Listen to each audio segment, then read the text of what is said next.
Welcome to exam solution YouTube channel. Dear students, আজকের এই ভিডিওটি এত গুরুত্বপূর্ণ ভিডিও হতে চলেছে যে তোমরা কল্পনাও করতে পারবে না। তো আজকের এই কমপ্লিট ভিডিওটি তোমরা শেষ পর্যন্ত দেখবে, এটা আমার রিকোয়েস্ট। কারণ এই ভিডিওর মধ্য দিয়ে আমি তোমাদের একটা কমপ্লিট গাইডেন্স দেব এবং তার সাথে এটি হবে একটি মোটিভেশনাল টক্স। ঠিক তো যারা কম্পিটিটিভ এক্সামের জন্য প্রিপারেশন নেবে বলে ঠিক করছো বা যারা কম্পিটিটিভ এক্সামের জন্য প্রিপারেশন শুরু করেছো তাদের উদ্দেশ্যে বলছি যে আজকের এই ভিডিওটি শেষ পর্যন্ত অবশ্যই দেখো, তাতে তোমাদের লাভ হবে। আর শেষ পর্যন্ত না দেখে চলে যাবে না, ভিডিওটিকে কমপ্লিট করবে। তোমাদের যদি এই ভিডিওটি দেখে কোনো ধরনের কোনো উপকার যদি না হয় তো আমার কমেন্ট বক্স খোলা থাকলো, সেখানে তোমরা যা খুশি লিখতে পারো। ওকে, তো চলো আজকে আমরা শুরু করছি আমাদের এই টক্স। তো যখনই কোনো নতুন ছেলে মেয়ে কম্পিটিটিভ এক্সামের জন্য আসে, তখন সে কখনোই সিদ্ধান্ত নিতে পারে না যে সে কোন দিকে যাবে বা কি করবে, তার কিভাবে পড়া উচিত, কি পড়া উচিত। তো সেই সমস্ত বিষয় নিয়ে আজকে আমি এই লেকচারটি তোমাদের জন্য অ্যারেঞ্জ করেছি। তো আশা করছি তোমাদের এটি ভালো লাগবে। তো চলো যাওয়া যাক আজকের আলোচনায়। সবার প্রথমে আজকে আমরা কি কি আলোচনা করব সেটা দেখি। টপিকস টু ডিসকাস, কি কি বিষয় নিয়ে আমরা আলোচনা করব। আমরা আজকে 5টি বিষয় নিয়ে আলোচনা করব। নাম্বার 1 বিষয় হচ্ছে আমাদের কাছে হোয়াট ইজ ইয়োর টার্গেট, মানে তোমার টার্গেটটা কি। তো এর মধ্যে আমরা কি আলোচনা করব? অ্যাবাউট ইয়োরসেলফ, তোমার সম্পর্কে আমি এখানে আলোচনা করব। সেকেন্ড টপিক আমি আলোচনা করব হোয়াট টু রিড, কি তোমাকে পড়তে হবে। একজন সরকারি চাকরিজীবী হওয়ার জন্য কি তোমাকে পড়তে হবে, তো অ্যাবাউট দ্য সিলেবাস সম্পর্কে আমি আলোচনা করব সেকেন্ড টপিকে। আচ্ছা, থার্ড টপিকে কি লেখা রয়েছে? হোয়ার ফ্রম টু রিড, কোথা থেকে তুমি পড়বে। তো যেগুলো তুমি পড়বে সিলেবাস, সেটা কোথা থেকে পড়বে, তার মানে কি এখানে আমি বুক লিস্ট সম্পর্কে বলবো এবং এটি খুব খুব গুরুত্বপূর্ণ, মারাত্মক একটা পয়েন্ট। ঠিক আছে, এখানে আমি যতগুলো বুক লিস্ট তোমাদের জন্য করেছি সেই বুক লিস্ট থেকে আমি নিজের প্রিপারেশন এই বুক লিস্ট থেকে করি। তো এটা আমার রিকোয়েস্ট থাকলো, ভিডিওটি শেষ পর্যন্ত দেখো, তোমাদের লাভ হবে। নাম্বার 4, হাউ টু রিড, কিভাবে পড়বে। ঠিক আছে, তো এই বিষয়ে এখানে এই টপিকের মধ্যে আমি কি আলোচনা করেছি? অ্যাবাউট ডেইলি রুটিন, কিভাবে ডেইলি রুটিন সাজাবে, সাবজেক্ট কিভাবে সাজাবে সেই বিষয়ে আলোচনা করব। অ্যান্ড 5 নম্বর হচ্ছে ready to begin with me, তোমরা কি আমার সঙ্গে শুরু করতে প্রস্তুত? যদি হও তাহলে এখানে তোমার ডিসিশনের উপরে আমি ছেড়ে দেবো। ঠিক আছে, তো চলো কথা না বাড়িয়ে আজকে শুরু করছি আমাদের প্রথম টপিকের আলোচনা, that is what is your target. তো সবার আগে একটা কথা বলি যে আমরা যেই গভর্নমেন্ট সার্ভিসের জন্য আসছি বা কম্পিটিটিভ এক্সামের জন্য যখন প্রস্তুতি নিতে শুরু করছি বা যারা অলরেডি শুরু করেছি, তাদের কাছে সব থেকে বড় একটা ব্যাপার হচ্ছে যে আমাদের টার্গেটটা কি। এখন দেখা যায় যে 90% ছেলে মেয়েদের টার্গেট বলে কিছু থাকে না। খুব ভালো করে বোঝো আমার কথাটা। 90% ছেলে মেয়েদের টার্গেট বলে কিছু থাকে না। তাদের মনে হয় এটা যে ঠিক আছে, যেটা হবে সেটাই হলো, ঠিক আছে, যে চাকরি পাওয়া যায় সেটাই। তো এই জন্যই হচ্ছে সমস্যাটা হয়। আর মাত্র 10% ছেলে মেয়ে যারা তাদের টার্গেটটাকে ঠিক করে রাখে তারাই কিন্তু চাকরি পায়। এই জন্য তোমরা দেখবে যে lakh lakh form fill up হয় কয়েকটা সীমিত সিটের জন্য, এবং চাকরি কিন্তু এই 10% ছেলে মেয়েরাই পায়। তাহলে তোমার যদি টার্গেট না থাকে তাহলে তুমি কিন্তু আগে বাড়তে পারবে না এই সমস্ত ক্ষেত্রে। ওকে, আচ্ছা, পারবে না সেটা বলছি না, পারবে কিন্তু অনেক সময় লেগে যাবে। তাহলে কিভাবে দ্রুত আমরা আমাদের গোলটাকে অ্যাচিভ করতে পারি সেই বিষয়ে আজকে আমার এই আলোচনা। তাহলে হোয়াট ইজ ইউর টার্গেটের মধ্যে আমি 3টে সেকশন রেখেছি। কি সেকশন? নাম্বার 1 আমি বলেছি সেট ইউর গোল হাই। তোমার যে গোল মানে লক্ষ্য, তোমার যে লক্ষ্য সেই লক্ষ্যটাকে হাই রাখো, খুব উচ্চ একটা লক্ষ্য রাখো। দ্বিতীয়তে আলোচনা করব try to understand your capacity, এবং তোমার ক্যাপাসিটি সম্পর্কে তুমি একটু বোঝার চেষ্টা করো যে তোমার যোগ্যতা বা তোমার দক্ষতা বা তোমার ক্ষমতা কতটুকু। আর 3 নম্বরে আমি আলোচনা করব সেট ইয়োর টার্গেট, এবং ফাইনালি তোমার টার্গেটটাকে সেট করো। দেখো, নাম্বার 1-এ আলোচনায় আসি আমি, সেট ইয়োর গোল হাই। অর্থাৎ কি, একটা কথা মাথায় রাখো, আমি যদি মনে করি যে আমি এতটুকুন একটা মনে করো এতটুকুন একটা পুকুর আমি কাটবো, তো এতটুকুন একটা পুকুর কাটার টার্গেট যদি আমি সেট করি, তাহলে আমি হয়তো এইটুকুন কাটার পরে আমি কিন্তু হাঁপিয়ে যাব। ওকে, এইটুকুন কাটার পরে হাঁপিয়ে যাব, এইটুকুন করতে আমার অনেক কষ্ট হবে। আচ্ছা, এই ক্ষেত্রে যদি আমি আমার টার্গেটটা এরকম রাখি যে আমি এতটুকুনের পুকুরের পরিবর্তে এতটুকুন কাটবো, তাহলে কিন্তু দেখো আমি এই পর্যন্ত অনায়াসে কাটতে পারবো, এইখানে গিয়ে আমার কষ্ট লাগছে। তাহলে in comparison to this and this, অর্থাৎ এইটা আর এইটার তুলনায় দেখো এইটা কিন্তু অনেকটা বেশি, এইটার থেকে অনেকটা বেশি তুমি এখানে করে ফেলেছো। তাই সবসময় তোমার যে টার্গেট থাকবে সেই টার্গেটটা কিন্তু হাই টার্গেট রাখতে হবে। এবার একটা কথা ভালো করে শুনে রাখো, কম্পিটিটিভ লাইনে, সরকারি চাকরির জন্য কম্পিটিটিভ লাইনে দুটো সেকশন আছে। দুটো সেকশন কি কি? একটা হচ্ছে ডব্লিউবিসিএস বা ইউপিএসসি, ডব্লিউবিসিএস বা ইউপিএসসি টার্গেট, ঠিক। আর একটা হচ্ছে এসএসসি, যেটাকে আমরা এসএসসি সিজিএল প্লাস ব্যাংক বলি, এসএসসি সিজিএল প্লাস ব্যাংক। আর এই SSC CGL CHSL MTS plus bank, এটাকে মিলে আমরা বলি কম্বাইন্ড, ঠিক আছে, এটাকে মিলে বলি আমরা কম্বাইন্ড। তো এবার দেখো তোমার কাছে দুটো টার্গেট, এক হলো ডব্লিউবিসিএস বা ইউপিএসসির টার্গেট, আর একটা হলো তোমার কাছে কম্বাইন্ডের টার্গেট, ঠিক আছে। তো কম্বাইন্ডের মধ্যে এসএসসি চলে আসছে, ব্যাংক চলে আসছে। এবার এই দুটোর মধ্যে তোমাকে সিদ্ধান্ত নিতে হবে তুমি কোন দিকে যাবে। আর সেই জায়গা থেকে আমি 2 নম্বর কথাটা আলোচনা করবো, যে try to understand your capacity. এবার দেখো তুমি এই লাইনে যাবে না এই লাইনে যাবে, এখান থেকে তোমাকে এবার সিদ্ধান্ত নিতে হবে যে তোমার ক্যাপাসিটি কত, তোমার দক্ষতাটা কি। তোমার যদি ভালো করে শুনে রাখো, ডব্লিউবিসিএস এর দিকে তুমি তখনই যাবে, ডব্লিউবিসিএস এর দিকে যখনই যাবে, তার আগে আরেকটা কথা শোনো, যে কোনো চাকরি বাকরির পরীক্ষা দিতে গেলে তোমার দুটো সাবজেক্ট খুব ভালো হওয়া লাগবে। একটা কি? একটা ইংলিশ, আর তার সাথে আরেকটা কি? আরেকটা হলো ম্যাথ।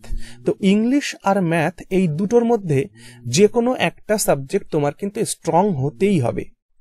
এবার কথা হচ্ছে যে যাদের এই দুটো সাবজেক্ট স্ট্রং নেই তারা কি চাকরি পাবে না? হ্যাঁ পাবে। আর তাদের জন্যই আজকে আমি এই ভিডিওটি তৈরি করছি, এবং তাদেরকে সাজেশন দেওয়ার জন্যই আমি এই ভিডিওটি তৈরি করছি। তার কারণ আমি এটা জানি, যারা ইংরেজিও জানে, যারা ম্যাথও যারা জানে, তারা আমার এই ভিডিওটি আজ দেখছে না, এটা আমি জানি। ওকে, তো যারা জানে না তারাই আমার এই ভিডিওটি দেখছে। ওকে, তো দেখো যাদের, এবার আমার মানে একদম আমার মন থেকে আমি যে সাজেশন তোমাদের দিচ্ছি, মনে করো কারো ম্যাথের অবস্থা খুব খারাপ, মানে অঙ্ক কেউ যদি না বোঝো ভালো, তাহলে ইংরাজিটা যদি কারো ঠিকঠাক থাকে, তাহলে আমি বলবো তুমি ডব্লিউবিসিএস এর জন্য যাও। আমি কি বললাম? আমি বললাম যদি কারো ম্যাথ ঠিকঠাক না থাকে, ইংরাজিটা মোটামুটি ঠিক আছে, তাহলে তুমি ডব্লিউবিসিএস এর জন্য প্রিপারেশন শুরু করো। কারণ ডব্লিউবিসিএস এ ম্যাথের সেরকম কোনো ভূমিকা নেই, এখানে তোমাকে জেনারেল স্টাডিজের উপরে বেস করে পরীক্ষা দিতে হবে। অর্থাৎ তুমি যতটা জেনারেল স্টাডিজ পড়বে ততটা তোমার চাকরি পাওয়ার প্রবণতা বেড়ে যাবে। ওকে, এবার চলে আসি আমি যাদের ইংলিশ অ্যান্ড ম্যাথ দুটোই ঠিকঠাক মোটামুটি আছে, অর্থাৎ পারি না কিন্তু বুঝলে পারি, এরকম সিচুয়েশন। মানে কোনো অঙ্ক হয়তো আমি পারি না, কিন্তু যদি কেউ আমাকে বুঝিয়ে দেয় তবে আমি পারবো, এই সিচুয়েশনে যদি থাকো ইংলিশ অ্যান্ড ম্যাথ বোথে, তাহলে আমি বলবো তোমরা কম্বাইন্ডের দিকে যাও। কম্বাইন্ড দিকে তুমি এসএসসি করছো বা ব্যাংক করছো, যা খুশি তোমার ইচ্ছা করো। এগুলো আমি পরে আরো আলোচনা করে দেবো কোনটাতে গেলে কি হয়, এবং সেটা আমি প্রত্যেকটা ভিডিওতে একটু একটু করে বলতে থাকি, তোমরা অবশ্যই ফলো করেছো সেটা। এবার ঘটনা হচ্ছে যে ইংলিশ আর ম্যাথ যাদের সত্যিই দুর্বল তাদের জন্য কি? তাদের জন্য আমি তোমাদের এই চ্যানেলে, যে চ্যানেলে তোমরা আজকে ভিডিওটি দেখছো, এই চ্যানেলে আমি তোমাদের ইংলিশ অ্যান্ড ম্যাথকে সঠিক করার জন্য কিন্তু আমার কাজ শুরু করেছি। ওকে, যেহেতু আমার অফলাইন ক্লাসে আমি খুব ব্যস্ত থাকি, যেহেতু লকডাউন চলছে, লকডাউনের জন্য মানে অফুরন্ত সময়, তার জন্যই আমি এই লকডাউনের মধ্যেই আমি আমার এই চ্যানেলটিকে খুলেছি। তো একদম চ্যানেলটি নতুন, তো তোমাদের ইংলিশ অ্যান্ড ম্যাথ যদি কারো দুর্বল থাকে তাহলে অবশ্যই আমার চ্যানেলটিকে সাবস্ক্রাইব করো এবং সঙ্গে থাকো। ওকে, আচ্ছা, তাহলে এবার দুটো সিচুয়েশনে আলোচনা হলো যে টার্গেটটা কি সেট করব। তাহলে যদি আমি বললাম যে কারো যদি অঙ্ক ঠিক না থাকে, ইংরেজিটা মোটামুটি ঠিক, তাহলে সে ডব্লিউবিসিএস এর জন্য প্রিপারেশন শুরু করবে। আর যার মনে হয় যে না তার অঙ্ক আর ম্যাথ দুটোই ঠিক আছে, বা পারি না কিন্তু শিখিয়ে দিলে পারবো, তারা কিন্তু কম্বাইন্ডের জন্য খাটবে। ওকে, এতে কি লাভ হয়? এই যে এসএসসি বলো, ব্যাংক বলো, কম্বাইন্ডের জন্য যাই বলো, এতে জেনারেল স্টাডিজের মাত্রাটা খুব কম, মানে জিকে যেটাকে আমরা বলি, জিকেটা খুব কম পড়তে হয়। এখানে পড়তে গেলে তোমাকে ইংলিশ অ্যান্ড ম্যাথটাকেই বেশি করে পড়তে হবে। ওকে, তো এবার আমার কথাটা হচ্ছে যে তোমাদের টার্গেট তোমরা নিজের এবার সেট করো, তোমরা কি করবে। তাহলে 3 নম্বর আলোচনায় কি আসলাম? Set your target. তোমার টার্গেটটাকে তুমি সেট করে নাও। যদি মনে করো যে না তোমরা WBCS এর জন্য পড়বে, তাহলে আমার আরেকটি চ্যানেল আছে WBCS গাইড বলে, আর সেই WBCS গাইড চ্যানেলের লিংক এই ভিডিও ডেসক্রিপশনে দেওয়া আছে, তোমরা সেখান থেকে গিয়ে চ্যানেলটি ভিজিট করতে পারো। সেখানে আমি তোমাদের জেনারেল স্টাডিজ পড়াচ্ছি chapter wise and subject wise. Okay, চলো তাহলে এখান থেকে তোমরা যে যা টার্গেট সেট করলে সেটা লিখে রাখো। এরপর আসছি আমরা হোয়াট টু রিড। দেখো কি কি পড়তে হবে। তুমি যে কোনো ধরনের কম্পিটিটিভ এক্সামে পরীক্ষা দাও, সেই WBCS UPSC লেভেলই হোক বা SSC CGL CHSL bank rail, হ্যাঁ যা খুশি হোক, কম্বাইন্ড হোক, গ্রুপ ডি, রাজ্য সরকারের যে কোনো পরীক্ষা, অর্থাৎ সরকারি চাকরির যে কোনো পরীক্ষায় তুমি দিতে যাও না কেন, তোমাকে 10টা সাবজেক্ট পড়তে হবে। তাহলে হোয়াট টু রিড, এখানে আমি সিলেবাস সম্পর্কে আলোচনা করবো বলেছিলাম, এই তো আমাদের সিলেবাস। তাহলে এই 10টা সাবজেক্ট তোমাকে পড়তে হবে। নাম্বার 1 তোমাকে ইংলিশ পড়তে হবে, ম্যাথ পড়তে হবে, রিজনিং পড়তে হবে, জেনারেল সায়েন্স পড়তে হবে, কারেন্ট অ্যাফেয়ার্স পড়তে হবে, হিস্ট্রি পড়তে হবে, জিওগ্রাফি পড়তে হবে, ইন্ডিয়ান পলিটি, এটা হচ্ছে রাষ্ট্রবিজ্ঞান যেটাকে আমরা বলি, সংবিধান, এবং তার সাথে সাথে আমাদের সংবিধানের যে রূপরেখা এবং রাজনীতি সেটা আমরা এখানে পড়বো। তার সাথে ইকোনমিক্স মানে অর্থনীতি পড়তে হবে, অ্যান্ড দেন জেনারেল অ্যাওয়ারনেস পড়তে হবে। ঠিক আছে, তো এই 10টা হচ্ছে মোট তোমার সাবজেক্ট। এবার এখানে আমি দেখো তোমাদের এখানে লিখে রেখেছি যে প্র্যাকটিস ওয়ার্ক। তো এই সাবজেক্টগুলো পড়ার সাথে সাথে তোমাকে যেটা করতে হবে সেটা হচ্ছে যে মক টেস্ট বা প্র্যাকটিসও তোমাকে সাথে সাথে চালিয়ে যেতে হবে। আর এই প্র্যাকটিসের জন্য আমি এখানে মহাগ্রন্থ লিখে রেখেছি। দেখো মহাগ্রন্থ মানে এই পৃথিবীর মধ্যে এই গ্রন্থ 4টে যার কাছে আছে সে চাকরি পাবে, এটা 100% শিওর, এবং যত প্র্যাকটিস সে করবে তত দ্রুত সে পেয়ে যাবে। কি? নাম্বার 1 SSC কিরণ পাবলিকেশনের, ঠিক আছে, কিরণ পাবলিকেশনের SSC চ্যাপ্টার ওয়াইজ ম্যাথ, কিরণ পাবলিকেশনের SSC চ্যাপ্টার ওয়াইজ ইংলিশ। যে এই বইগুলো কিন্তু খুব মোটা মোটা বই হয়, মানে 1300-1400 পৃষ্ঠার বই হয় এক একখানা, বুঝতে পারছো? SSC কিরণের ইংলিশ, SSC কিরণের chapter wise reasoning, and SSC কিরণের চ্যাপ্টার ওয়াইজ জেনারেল অ্যাওয়ারনেস।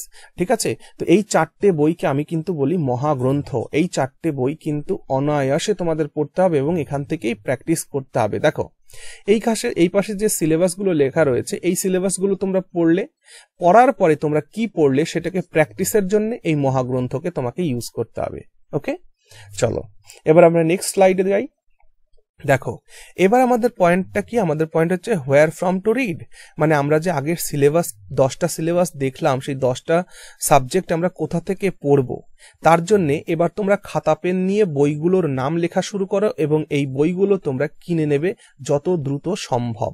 ওকে, এবং এই বইগুলোর বাইরে আর কোনো ধরনের বই কিনতে হবে না, এটা আমার সাজেশন, কারণ বাদবাকি যা থাকবে সেগুলো আমি আমার চ্যানেল তোমাদের প্রোভাইড করে দেব। ওকে, দেখো ইংলিশের জন্য ইংলিশের পিতা যদি বলতে চাও বাংলা বইয়ের মধ্যে, তাহলে এই PK De Sarkar, sir PK De সরকারের text book of English, higher English grammar and composition, এই বইটি হচ্ছে ইংরাজি শেখার জন্য সব থেকে দামি একটি বই এটা। ওকে, আর তার সাথে সাথে আমরা কিসে আলোচনা করব, তার সাথে সাথে আমরা কিরণ পাবলিকেশনের SSC কিরণ পাবলিকেশনের চ্যাপ্টার ওয়াইজ ইংলিশের, দেখতে পাচ্ছ চ্যাপ্টার ওয়াইজ ইংলিশের এই বইটা আমরা করব। ঠিক আছে, তো বইয়ের নামগুলো অবশ্যই তোমরা লিখে নেবে। তো ইংরাজির জন্য এই দুটো বইকে কম্পেয়ার করে আমরা পড়বো। ওকে, আর কিভাবে পড়তে হবে সেটা আমি আমার ভিডিও লেকচারগুলোর মধ্য দিয়ে দিতে থাকবো। এবং এখানে বলে দিই যে আমার এই চ্যানেলে তোমাদের জন্য ইংলিশের লেকচার সিরিজ শুরু হয়েছে, সেখান থেকে ভিডিওগুলো দেখতে থাকো।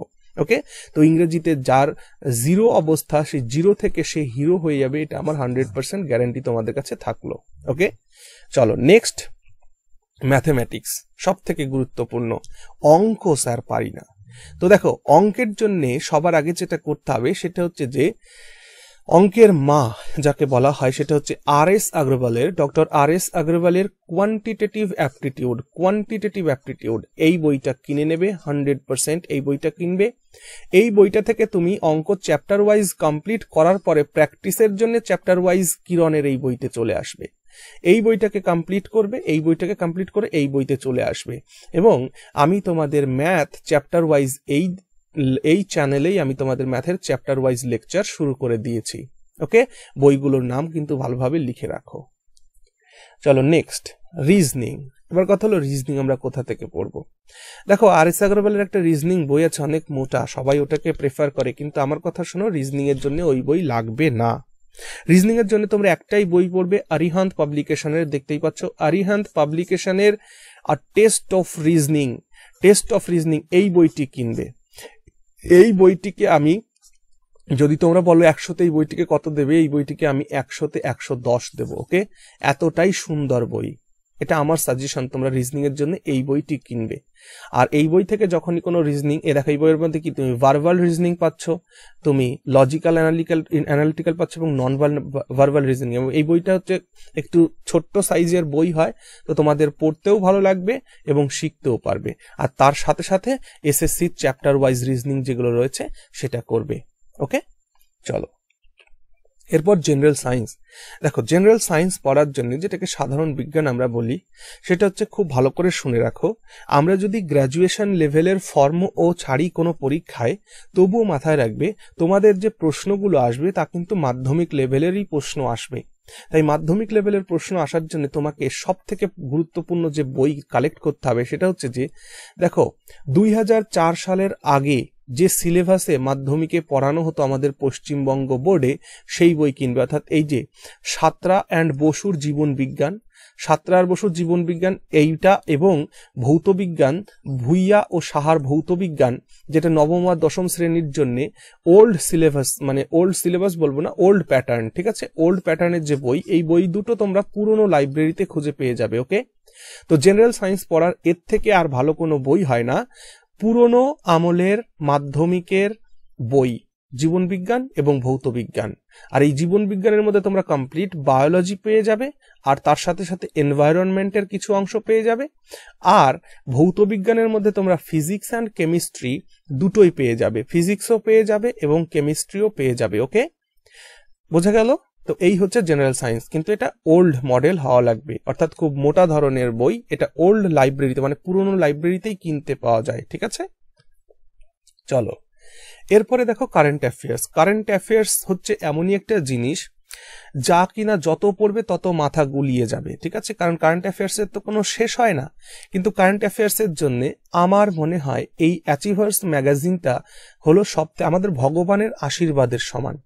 অ্যাচিভার্স ম্যাগাজিনের থেকে আর কোনো ভালো কারেন্ট অ্যাফেয়ার্সের গাইডেন্স পাওয়া কখনো সম্ভব নয়। তাই প্রত্যেক মাসে মাসে অ্যাচিভার্স ম্যাগাজিন থেকে সংগ্রহ করবে এবং এখান থেকে কারেন্ট অ্যাফেয়ার্স পড়বে। আর একটা কথা আমি বলে দিই, যারা WBCS-এর জন্য প্রিপারেশন নিচ্ছ, তারা এই ম্যাগাজিনের যে আর্টিকেলগুলো দেওয়া হয় কারেন্ট অ্যাফেয়ার্সে, সেই আর্টিকেলগুলোকে ভালো করে পড়বে। ওকে, তো কারেন্ট অ্যাফেয়ার্সের জন্য একটি মাত্রই ম্যাগাজিন বুক, সেটা হলো অ্যাচিভার্স। ঠিক আছে, চলো এরপর আসো হিস্ট্রির জন্য কি পড়বে। নাম্বার 1 কথা, হিস্ট্রির জন্য এই বই থেকে আর কোনো ভালো বই হয় না, পরিষ্কার কথা। অর্থাৎ জীবন মুখোপাধ্যায়ের স্বদেশ, সভ্যতা ও বিশ্ব, এটা হলো হিস্ট্রির নাম্বার ওয়ান বুক। ঠিক, এবার এটার সাথে সাথে তোমরা একটা পড়তে পারো, সেটা হচ্ছে তুলসী প্রকাশনীর, ঠিক আছে, তুলসী পাবলিকেশনের হিস্ট্রিটাও পড়তে পারো। তুলসী পাবলিকেশনের হিস্ট্রি, এটাও তোমরা এর সঙ্গে পড়তে পারো যদি চাও। ঠিক আছে, তো হিস্ট্রির জন্য এই একটা মাত্র বই। এবার চলে এসো ভূগোলের জন্য দেখো এই যেটা রয়েছে ভূগোলের জন্য বসু মৌলিকের ভূগোল, এটাও কিন্তু তাই 2004 সালের আগে মাধ্যমিক সিলেবাস যেটা পড়ানো হতো, অর্থাৎ ওল্ড প্যাটার্নের বই, এটাও পুরনো লাইব্রেরি থেকে তোমাকে সংগ্রহ করতে হবে, মোটা ধরনের বই। এই বইটাকে কমপ্লিট করে ফেলবে, ওল্ড লাইব্রেরি থেকে সংগ্রহ করবে, নতুন কিনে লাভ নেই, পুরনো যদি পাওয়া যায় তবেই বেটার। ঠিক আছে, বসু মৌলিকের ভূগোল বই। আচ্ছা, এই বইটাকে কমপ্লিট করার পরে, এই বইটা না কমপ্লিট করে এটা ধরবে না, এই বইটা যখন কমপ্লিট হয়ে যাবে তখন তুমি এখানে আসবে, অর্থাৎ তুলসীর ভারতের ভূগোলে চলে আসবে। এবং এই তুলসী পাবলিকেশনের যতগুলো বইয়ের আমি কথা বলছি, এই বইগুলো 200 টাকার বেশি একটারও দাম না, মানে 200 টাকার মধ্যে দাম থাকবে। ঠিক আছে, খুব মারাত্মক বই এবং এত সুন্দর বই তোমরা ভাবতেও পারবে না। ঠিক আছে, তো আমি যে বইগুলো বলছি এর বাইরে কোনো ধরনের বই কেনার দরকার নেই, এগুলোকে জাস্ট পড়তে থাকো এবং আজ থেকে পড়ার 6 মাস পরে তোমরা আমার সঙ্গে কথা বলবো, আমার ভিডিওর এই কমেন্ট সেকশনে এসে কমেন্ট করে জানিয়ে দিও তোমাদের লাভ হলো কিনা। ওকে, চলো এরপর আলোচনা করছি আমরা ইন্ডিয়ান পলিটি নিয়ে, অর্থাৎ যেটাকে আমরা বলি সংবিধান, ঠিক আছে, আমাদের কনস্টিটিউশন আর তার রূপরেখা, অর্থাৎ ভারতীয় সংবিধানের রূপরেখা আর রাজনীতি। এইটার জন্য একটি মাত্র বই বাংলাতে অ্যাভেলেবল, সেটা হচ্ছে যে তুলসীর ভারতীয় সংবিধানের রূপরেখা ও রাজনীতি, তুলসী প্রকাশনীর। এই বইটার দাম খুব সম্ভব 175, 175 টাকার মতন খুব সম্ভব দাম। এই একটি মাত্র বই কিনবে, কমপ্লিট শেষ করবে, তারপর অন্য কিছু। আর আমি যতগুলো জেনারেল স্টাডিজের কথা বলে যাচ্ছি এগুলো কিন্তু আমি WBCS গাইড চ্যানেলে একদম subject wise and topic wise করাতে থাকবো। ওকে, চলো। ইকোনমিক্স, অর্থনীতি। দেখো, অর্থনীতির বাংলা বই হয় না বললেই চলে, ঠিক আছে। তো অর্থনীতির জন্য তোমরা একটা মাত্র বই এখন কিনে পড়া শুরু করে যাও, সেটাও তুলসী পাবলিকেশনের ভারতীয় অর্থনীতি ও পঞ্চবার্ষিকী পরিকল্পনা। এইটা বই পড়লেই যথেষ্ট, এর বাইরে আর কিছু পড়া লাগবে না। ওকে, দেখো তোমাদের এখানে একটা কথা বলে রাখি যে আমি জেনারেলি যে বইগুলো পড়ি ইংরেজি বইগুলো, তো ইংরেজি বইগুলো এখানে আমি লিখিনি। কেন লিখিনি আমি এই কথাটা তোমাদের পরে বলছি। ওকে, দেখো এবার হচ্ছে জেনারেল অ্যাওয়ারনেস। জেনারেল অ্যাওয়ারনেসটা আর জেনারেল স্টাডিজের মধ্যে তফাৎটা কি? দেখো, এই যে দুটি বই, অর্থাৎ লুসেন্টের জিকে আর একটা হচ্ছে স্যার তরুণ গোয়েলের জিকে, লুসেন্টের জিকে আর তরুণ গোয়েলের জিকে, এই বই দুটি একসাথে, এই বই দুটি একসাথে কম্পিটিটিভ এক্সামের স্টুডেন্টদের বা অ্যাসপিরেন্টদের মানে ভগবানের আশীর্বাদ বলে বলা হয় এই দুটি বইকে। অর্থাৎ এই দুটি বই যার কাছে নেই তার চাকরি পাওয়াটা খুবই কঠিন হয়ে যাবে। ওকে, কারণ এই দুটো বইয়ের মধ্যে এমন কোনো সাবজেক্ট নেই যে সেখানে আলোচনা করা হয়নি ম্যাথ অ্যান্ড ইংলিশ বাদে, বোঝা গেল? তো জেনারেল স্টাডিজের যা কিছু আছে সব এই বই দুটোর মধ্যে আলোচনা করা আছে। এবার এই দুটো বই কিনতে হবে। কেন বললাম এই কথাটা? কারণ এই তরুণ গোয়েলের বইতে হিস্ট্রিটা এত সুন্দর করে দেওয়া আছে, তা অকল্পনীয় সুন্দরভাবে দেওয়া আছে হিস্ট্রি।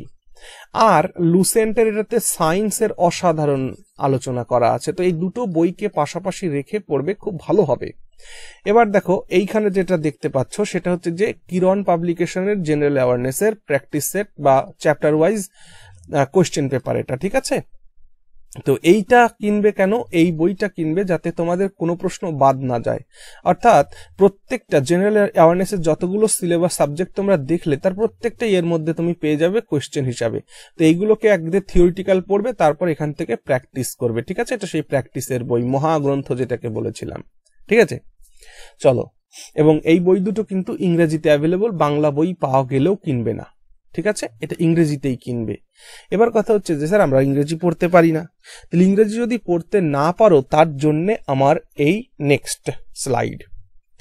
সবার আগে একটা কথা মাথায় রাখো যে ইংরেজি হলো একটা ভাষা, আর সেই ইংরেজি ভাষাটাকে শেখার জন্যে আমাদের কি করতে হবে? ভাষাটাকে, যে কোনো ভাষাই, এই পৃথিবীর যে কোনো ভাষাই তুমি ধরো, সেই যে কোনো ভাষা শিখতে গেলে তোমার কি দরকার? মূল সেই ভাষা তোমাকে শুনতে হবে। সেই ভাষা আসলে একটা বাচ্চা শিশু যখন কথা শেখে কিভাবে শেখে? সে কিন্তু কথা শুনে শুনেই শেখে, নাকি সে গ্রামার বই পড়ে শেখে? তা তো নয়, সে কিন্তু শুনে শুনে শেখে। তো মানুষ যে ধরনের ভাষাই হোক না কেন শুনে শুনে শেখে, ঠিক। তাহলে তোমাকে ভাষা শিখতে গেলে শুনতে হবে অথবা পড়তে হবে। তাহলে তোমাকে আগে পড়তে শিখতে হবে, পড়তে। তাই জন্যে ইংরেজিতে একটা কথা আছে র্যাপিড রিডার, ঠিক, র্যাপিড রিডার বলে। তো র্যাপিড রিডার হিসাবে তোমরা কিন্তু এই বইটাকে প্রেফার করবে সবার আগে। এই বইটি যে এত ভালো বই বলার মতন না।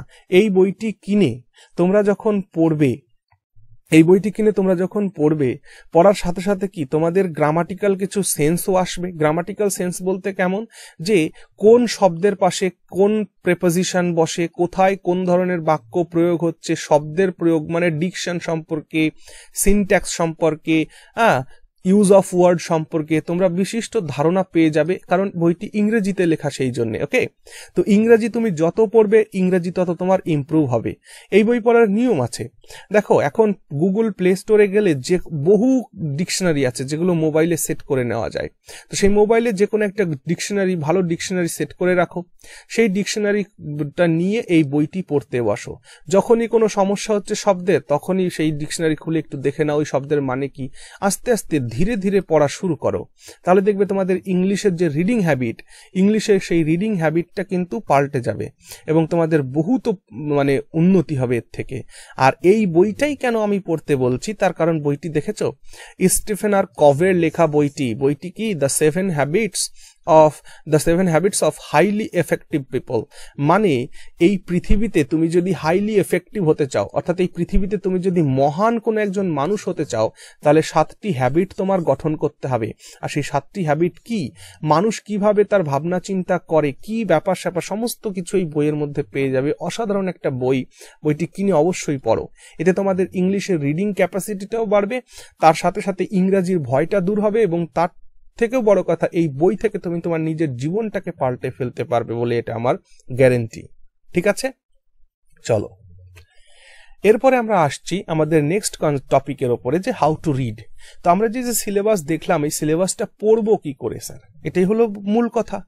দেখো, আমি তোমাদের 3 দিন করে একটা সেট করেছি। 3 দিনের পরে আবার ডে 1 রিপিট করবে। ঠিক আছে, দেখো ডে 1-এ তুমি কি করছো, দেখো দৈনিক তোমাকে 6টা সাবজেক্ট পড়তে হবে। Subject 1, subject 2, 3, 4, 5, 6। এবার দেখো, ইংলিশ পড়তে হবে, ম্যাথ প্রতিদিন পড়তে হবে, কারেন্ট অ্যাফেয়ার্সটাও প্রতিদিন পড়তে হবে। চেঞ্জ হচ্ছে কোথায়, biology, physics, chemistry, history, geography, polity, reasoning, economics and general awareness. ঠিক আছে, দেখো এবার এখানে একটা বড় কথা সেটা আমি বলি, সেটা হচ্ছে দেখো ডে 1-এ তুমি যখন এসছো, ডে 1-এ ইংলিশ, ম্যাথ, সি এর সাথে সাথে তুমি কি পড়ছো, বিজ্ঞানের সিরিজটাকে পড়ে ফেলছো, বায়োলজি, ফিজিক্স, কেমিস্ট্রি পড়ে ফেলছো। ডে 2-তে তুমি কি করছো, ইংলিশ, ম্যাথ, সি এর সাথে সাথে তুমি হিস্ট্রি অর্থাৎ সোশ্যোলজি, যেটাকে আমরা বলি সমাজ বিজ্ঞান বা সোশ্যাল সায়েন্স, যেটা সোশ্যোলজি বলা ঠিক নয়, সোশ্যাল সায়েন্স অর্থাৎ হিস্ট্রি, জিওগ্রাফি অ্যান্ড ইন্ডিয়ান পলিটিতে পড়ে ফেলছো। এতে কি হয়, এই জায়গায় বায়োলজি, এখানে মনে করো ফিজিক্স, যদি এইভাবে হলে কিন্তু আমাদের মনের মধ্যে বিভ্রান্তি সৃষ্টি হয়। তাই বিজ্ঞান যেদিন পড়ছো সেদিন সমস্ত বিজ্ঞানই পড়তে থাকো, যেদিন সোশ্যাল সায়েন্স পড়ছো সেদিন সোশ্যাল সায়েন্সই পড়তে থাকো। আর ডে 3-তে এসে একটু তোমাদের চেঞ্জ হবে, রিজনিং আসলে মন ভালো হয়ে যায়। রিজনিং করতে গেলে reasoning, economics and general awareness এখানে পড়ছো। ওকে, অর্থাৎ যে সেই তরুণ গোয়েল আর লুসেন্টের বইটা এই দিনে তোমরা এসে পড়ছো, ইকোনমিক্স পড়ছো, রিজনিং পড়ছো, ইংলিশ ম্যাথের সাথে সাথে। ওকে, যেহেতু চাকরি বাকরির পরীক্ষায় ইংলিশ ম্যাথটা খুবই গুরুত্বপূর্ণ, তাই এটা আমি প্রতিদিন রেখেছি, সাথে কারেন্ট অ্যাফেয়ার্সটাও প্রতিদিন রেখেছি। এবার কথা হলো যে, এবার দেখো এই ডে 1, ডে 2, ডে 3 হয়ে গেল, তো এরপরে আবার কি ডে 4 হিসাবে কি হবে, এখানে ডে 4 হিসাবে কিন্তু এই ডে 1-ই আবার এখানে চলে আসবে। ডে 4 মানে ডে 1, ডে 5 মানে ডে 2, ডে 6 মানে ডে 3। ঠিক আছে, তো এইভাবে কন্টিনিউয়াস চলতেই থাকবে। আর একটা কথা শুনে রাখো, এই যে রুটিন আমি তোমাদের দিলাম, এই রুটিন তোমরা হয়তো 1 সপ্তাহ মেনটেন করবে, বা কেউ 3 দিন মেনটেন করবে, কেউ 4 দিন মেনটেন করবে, তারপর কিন্তু এই রুটিন নষ্ট হয়ে যাবে, রুটিন আর থাকবে না। তো যখনই তুমি বুঝতে পারবে যে রুটিনটা তোমার ভেঙে গেল, তখনই তার পরের দিন থেকে আবার রুটিনে ফিরে আসো, নতুন কোনো রুটিন তৈরি করবে না।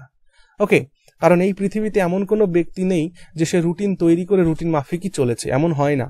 রুটিন ভাঙবেই, কিন্তু সব থেকে বড় কথা, রুটিন ভাঙার পরে তুমি যদি বুঝতে পারো যে আমার রুটিনটা গড়বড় হয়ে গেছে, তুমি যদি নেক্সট ডে থেকে সেটাকে শুধরে নিতে পারো, তবেই তুমি গেইন করবে। আর সব থেকে একটা বড় কথা, পার্সিভারেন্স মানুষকে কিন্তু উইন করে দেয়।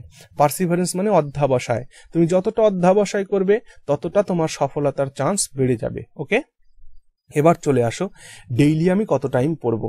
ডেইলি আমি 8 ঘন্টা পড়বো। ঠিক আছে, ডেইলি আমি 8 ঘন্টা পড়বো। ডেইলি হয় কত ঘন্টার, 24 ঘন্টার। 24 ঘন্টার মধ্যে আমি পড়ছি কত ঘন্টা, তার মানে 1/3। 3 ভাগ সময়ের 1 ভাগ সময় আমি আমার পড়াশোনার কাজে লাগাচ্ছি। তাহলে পড়াশোনার কাজে যদি আমি এই 3 ভাগ সময়ের 1 ভাগও না লাগাতে পারি, তাহলে নিজেকে আমার ছাত্র বলে দাবি করার কোনো প্রশ্নই ওঠে না। বোঝা গেল? এবার কথা হচ্ছে যে তাহলে এই 8 ঘন্টা কি করে বের করব। দেখো, সব থেকে বড় কথা, দেখো 2 ঘন্টা 2 ঘন্টা 2 ঘন্টা 2 ঘন্টা 4 দুগুনি 8 ঘন্টা কিন্তু এখানে আমি বের করে রেখেছি। দেখো, প্রথম 2 ঘন্টাতে কখন, সকাল 8টা থেকে 10টা পর্যন্ত, কোনো সমস্যা নেই। সকাল 8টা থেকে 10টা, আচ্ছা, কেউ যদি মনে করো যে না আমি 8টা থেকে শুরু করবো না, 7টা থেকে করবো, তাহলে 7টা থেকে 9টা করো। কেউ যদি মনে করো 6টা থেকে 8টা করো। এই দিকে যত তুমি সকালের দিকে যত আগের দিকে নেবে, রাতের দিকে তখন কিন্তু আরো আগের দিকে চলে যাবে, এটা তোমাদের চয়েস। কিন্তু আমার সাজেশন যেটা, তোমরা সকাল 8টা থেকে 10টা পর্যন্ত পড়ো। কি পড়বে তখন? প্রথম সকালের 2 ঘন্টা ইংলিশ পড়বে, ওকে। তারপরে দেখো 10টার পরে 2 ঘন্টা ছুটি। তারপরে আবার কখন বসছো? দুপুর 12টা থেকে 2টো পর্যন্ত। দুপুর 12টা থেকে 2টো পর্যন্ত তুমি কি করছো? ম্যাথ করছো, ওকে। তাহলে ইংলিশ 2 ঘন্টা করছো, ম্যাথ 2 ঘন্টা করছো। তারপরে দেখো আরো 2 ঘন্টা ছুটি। তারপর বিকাল 4টে থেকে 6টা পর্যন্ত তুমি কি করছো? 2টো সাবজেক্ট পড়ছো, ঠিক আছে।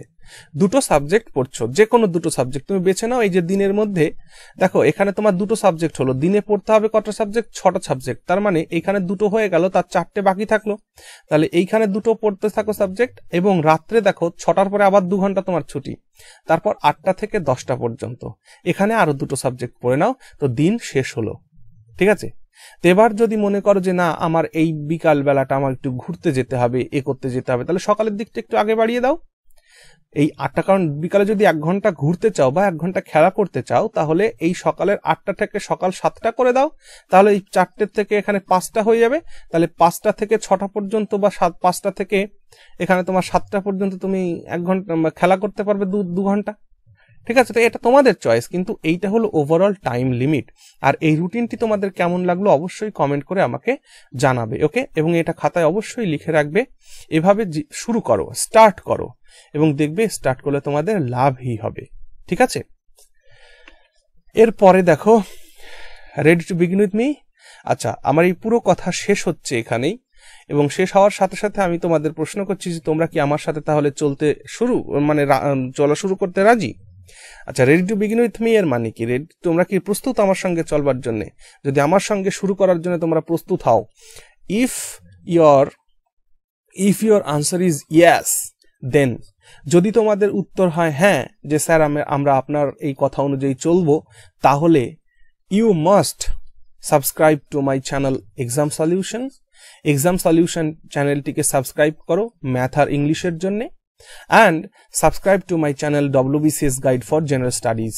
General Studies এর জন্য WBCS গাইডটি সাবস্ক্রাইব করো, and এক্সাম সলিউশন চ্যানেলটি ম্যাথ অ্যান্ড ইংলিশের জন্য সাবস্ক্রাইব করো। এবং তোমাদের সফলতা কামনা করছি, এবং এই রুটিনটিকে ফলো করো। আর এই লেকচারটি কেমন লাগলো অবশ্যই কমেন্ট সেকশনে জানাতে ভুলবে না, ওকে। তোমাদের সকলের জন্য শুভকামনা রইল, ধন্যবাদ।